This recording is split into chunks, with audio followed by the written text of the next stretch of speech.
नमस्कार दोस्तों, मैं एक शर्मी चंद्रशेखर ओगले आपका अपने Shani share market YouTube channel में स्वागत करता हूँ। हम देखेंगे निफ्टी और बैंक निफ्टी का वीकली एनालिसिस। दोनों के चारों सेक्टर ने फिन निफ्टी और सेंसेक्स, निफ्टी, बैंक निफ्टी चारों ने लाइफ टाइम हाई बनाया है, जिसको हम न्यू एटीज भी बोल सकते हैं, ऑल टाइम हाई। तो यहाँ पे हम देखेंगे एफआईडीआई का डाटा क्या कहता है, क्योंकि एफआईडीआई का डाटा बहुत इंपॉर्टेंट है। मैं हमेशा की तरह बोलता हूँ कि इंडिया की इकोनॉमी अभी इंडिपेंडेंट बनती जा रही है। अगर आप यहाँ देखोगे तो इंडिया के पास जो मंथली एसआईपी है वो तकरीबन 22,000 करोड़ के करीब आती है। आंकड़ा थोड़ा कम ज्यादा हो सकता है, लेकिन इतना तो आता ही है। अभी यहाँ देखोगे तो एफआईडीआई की बाइंग अगर आप टोटली देखोगे तो 26,336 करोड़ और या 8,200 डीआई की बाइंग हो चुकी है। तो 26 और 8 34 करोड़ की कम से कम बाइंग हो चुकी है अभी तक की। तो यहाँ पे आप देख सकते हो कल 14,000 करोड़ की एफआई ने बाइंग की है। कल मतलब कि 20 सितंबर शुक्रवार के दिन की ये बात है। तो ये हो गया। अब हमें इस बिल्कुल हाई पे जो चल रहा है, एटीएच पे चल रहा है मार्केट, वहाँ पे खरीदी करना सही रहेगा या गलत रहेगा? खरीदी तो मार्केट में आप जब भी आपके पास पैसा होता है करना चाहिए, लेकिन करते वक़्त आपको हमेशा ये ध्यान रखना चाहिए कि मार्केट कहाँ पे, समय को भी देखना चाहिए और जगह को भी देखना चाहिए। अभी क्या है, तो जगह जो है वो ऑल टाइम हाई पे, तो उस समय हमें क्या करना चाहिए, हमें हमारे पास हमेशा 60% अमाउंट रिज़र्व रखनी चाहिए। तो हमारे पास हमेशा 60% अगर रिज़र्व रखते हैं तो 40% को इन्वेस्ट कहाँ करना है, तो उसमें भी हमें क्या देखना है कि कौन-सा सेक्टर डाउन पे है, जो कि जहाँ पे हम इन्वेस्टमेंट कर सके। अगर हम यहाँ एफएमसीजी देखेंगे, एनर्जी देखेंगे, आईटी देखेंगे, सारे ईटीएच पे चल रहे हैं, तो हमें एक नज़र आता है वो है ऑयल एंड गैस।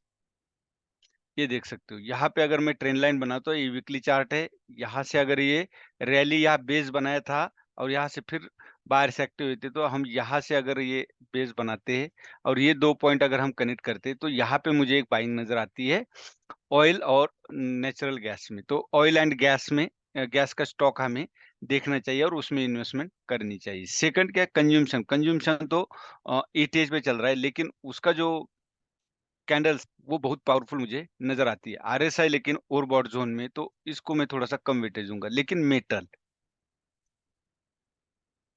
यहाँ मेटल देख सकते हो। आप मेटल में भी बाइंग कर सकते हो, क्योंकि आरएसआई अभी भी एडजस्ट हो रहा है। मैं ये नहीं बोलूँगा कि आरएसआई भी अपसाइड, जब तक आरएसआई का अपसाइड मूवमेंट नहीं होता, तब तक नहीं। लेकिन अभी यहाँ थोड़ी बाइंग जो मैंने बोला है 60% रिज़र्व रखना है, वो उसके पीछे का इंटेंशन यही है।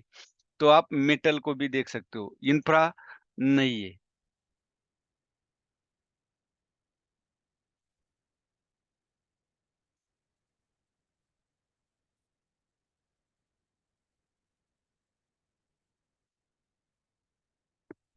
मीडिया सेक्टर आप देख सकते हो, मीडिया सेक्टर में यहाँ डब्ल्यू पैटर्न बनाया है और यहाँ पे पुल बैक भी दिया है मीडिया सेक्टर ने, तो आप इसके भी स्टॉक पे ध्यान दे सकते हो।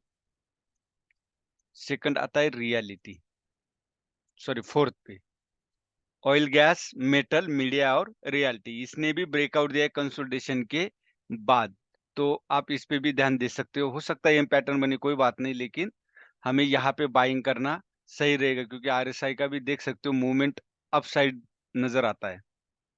तो ये हो गया। अभी निफ्टी और बैंक निफ्टी का वीकली एनालिसिस हम करते हैं, तो कैंडल आप देख सकते हो यहाँ पे। अगर हम ब्रेकआउट देखेंगे तो किस तरह कैंडल ने ब्रेकआउट दिया है, तो जो आपको समझ में आएगा कि ब्रेकआउट कैंडल किस तरह होनी चाहिए।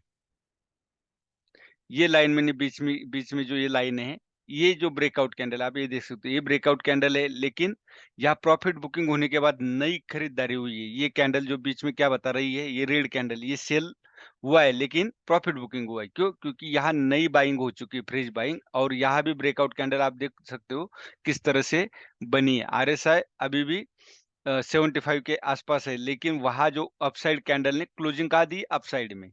तो ये एक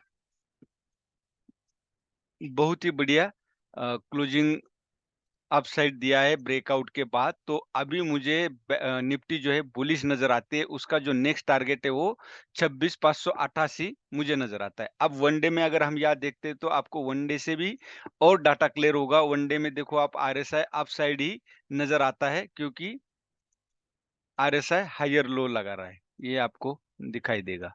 और यहाँ पे देखो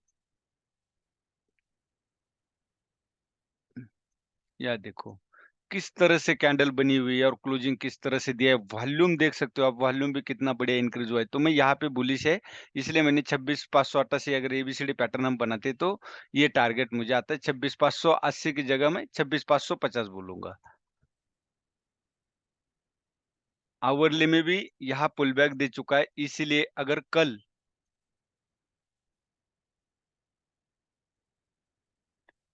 25,790 या तो सॉरी 25,851 अगर ब्रेक होता है तो आप अपसाइड जा सकते हैं। और अगर यहाँ पे 25,600 के पास मार्केट ओपन होता है कल, तो आप यहाँ बाय साइड जा सकते हो। यहाँ से भी एक अपसाइड मूवमेंट मिल सकती है।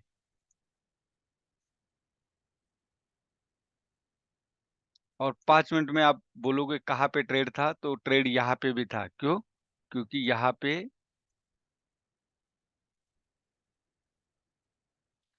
ब्रेकआउट दिया था। ब्रेकआउट के बाद अगर हम यहाँ देखेंगे नियरेस्ट स्विंग हाई, तो वो स्विंग हाई कहाँ पे आता था? यहाँ पे। और करेक्ट हैमर और इन्वर्टेड हैमर दोनों कैंडल यहाँ पे बनी, तो हमारा एक बाई यहाँ पे बनता ही था। सेकंड बाइंग आपको यहाँ भी कर सकते थे। क्यों? क्योंकि यहाँ पे अगर आप देखोगे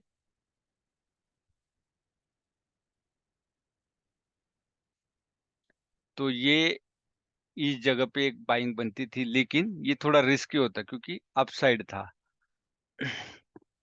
तो ठीक है, ये 2 ट्रेड तो होते हैं, जब एक ट्रेड मिल जाए बहुत है। यहाँ पे एक ट्रेड था, यम पैटर्न बना था, टॉप पे मार्केट था, तो यहाँ पे एक रिस्क, ऐसी जगह पे रिस्क रिस्क लेना है तो आप ऐसी जगह पे लो जहाँ पे कुछ अ, सेंस बनता है। सेंस मतलब क्या, मार्केट स्ट्रक्चर क्या था, एटीएच ऑल टाइम हाई पे था, यम पैटर्न बना था, यहाँ लोअर हाई लगा था, तो आप यहाँ पे एक ट्रेड कर सकते थे। तो ये बहुत ही बढ़िया, और यहाँ गामा बहुत हाई था, एक ही कैंडल में आपको 100 पॉइंट मिल जाते अगर बैंक निफ्टी होती तो।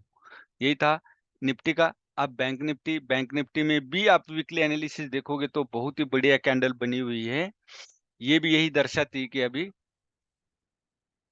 बैंक निफ्टी अप साइड जाने के लिए तैयार है। मार्केट नीचे कब और अप साइड कब जा रहा है, लोग जब नीचे आता है तो फेयर में रहते हैं, और जब अप साइड जाता है तो तब तक उनको लगता नहीं कि अपसाइड जा रहा है। जब ये ईटीएच पे जाता है तब लोग क्या है कि एंट्री करते हैं और ग्रेड में आके एंट्री करते हैं, और मार्केट फिर प्रॉफिट बुकिंग की तरफ जाता है, तो ये फेयर में आ जाते हैं। तो यही होता है, अब मार्केट यहाँ से अपसाइड गया, बहुत सारे लोगों ने एंट्री भी नहीं की होगी फ्रेश स्टॉक में। मैं भी कई दफा मना किया कि फ्रेश एंट्री मत करना, लेकिन अभी जो एंट्री आप यहाँ देख सकते हो, जो कैंडल है डाउन साइड जो इसके लो साइड में वीक नहीं है, अप साइड में थोड़ी-सी वीक बनी है, लेकिन कैंडल जो है बुलिश है, बिल्कुल मारू-बाजू कैंडल बोल सकते हैं, जो ब्रेकआउट कैंडल है, बहुत ही बढ़िया ब्रेकआउट कैंडल है। अगर यहाँ पे वन डे का हम यहाँ एनालिसिस करते हैं, तो हमें और क्लियर होता है कि यहाँ देखो ब्रेकआउट कैंडल फिर भी वही है, बुलिश कैंडल है। तो और वॉल्यूम भी आप देख सकते हो बढ़ चुका है, और आरएसआई ने भी ये ट्रेंड लाइन हम बनाते तो ये ब्रेक कर चुका है आरएसआई। तो ये एक बहुत ही बढ़िया शानदार ब्रेकआउट है। तो मुझे 57,000 का निफ्टी का टारगेट नज़र आता है एबीसीडी पैटर्न के अनुसार। बस यही था निफ्टी और बैंक निफ्टी का वीकली एनालिसिस। कोई बाय सेल का आपको रिकमेंडेशन नहीं।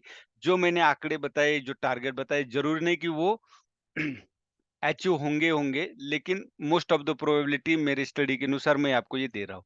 आप अपना इन्वेस्टमेंट करना है तो आप अपने खुद के ह्यूमर से कीजिए। मैं भी कुछ स्टॉक बताता रहता हूँ, लेकिन वो एजुकेशन पर्पज से, कोई रिकमेंडेशन नहीं है। वीडियो अच्छा लगे तो लाइक, शेयर और सब्सक्राइब ज़रूर कीजिए। धन्यवाद। जय हिंद, जय भारत।